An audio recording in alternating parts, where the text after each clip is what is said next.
Okay, I figured out the problem. I finally got the pictures to show up. It didn't take me but just a minute to really figure it out. So before I had in here these little dots inside the image tag. See, this is the image tag. It starts right here and it ends right there. So inside this image tag, where I specified the source of the picture of the image, before I had these dot dot slash on each one.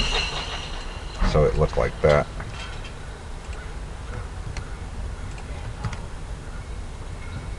And these dot dot slash, if you remember the old DOS days, they tell you, they specify where in the file structure things are at, and these little dots say in the folder before this HTML file.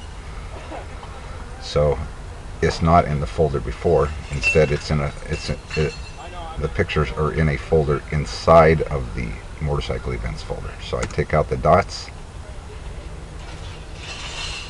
the dot dot slash, and then I saved it. File save, and then I uploaded it to the server, and away it went. This is motorcycle events folder on the server. This motorcycle events folder on my laptop. The index HTML file is going to go up to the server, over to Phoenix, upload, and say OK, and then I click refresh, and there again they are there. Now I have it looking correct on a laptop. However, when let's see, I emailed myself a picture of what it looks like on my cell phone.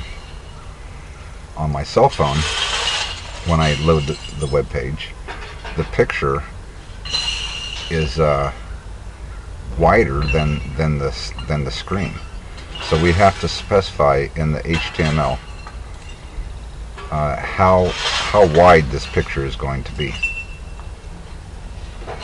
So I have it inside of a span,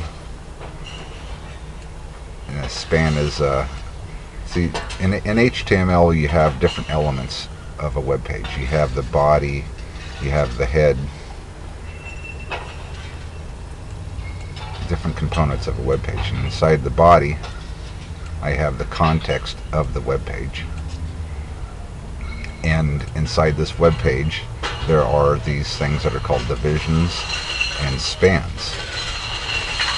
And it so happens to be that I'm putting all of these three images inside of the span right here. So if there's a way that I can tell this span to not go any larger than the width of the division that it's inside of, then that might be one way to do it. Another way to do it is to directly in each image tag to specify how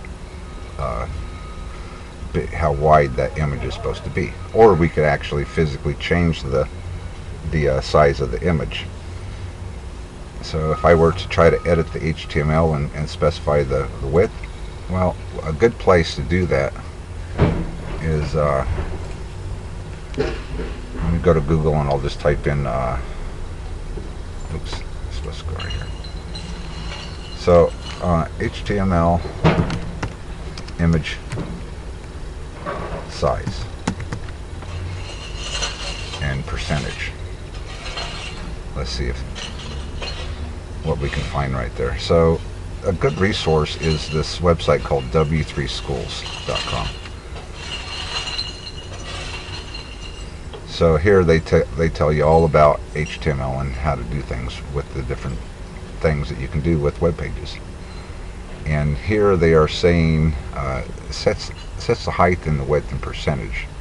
Resize the browser window to set. Okay. So what they're saying right here is they're using a class. They're using this stuff called CSS, which is nice, but let me see if I can find another example. inline style.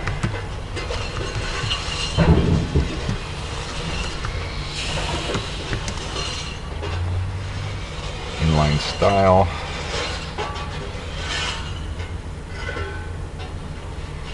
Let's see. Alright, well, I'll figure it out. I'll make another video, because this video is getting a little bit too long.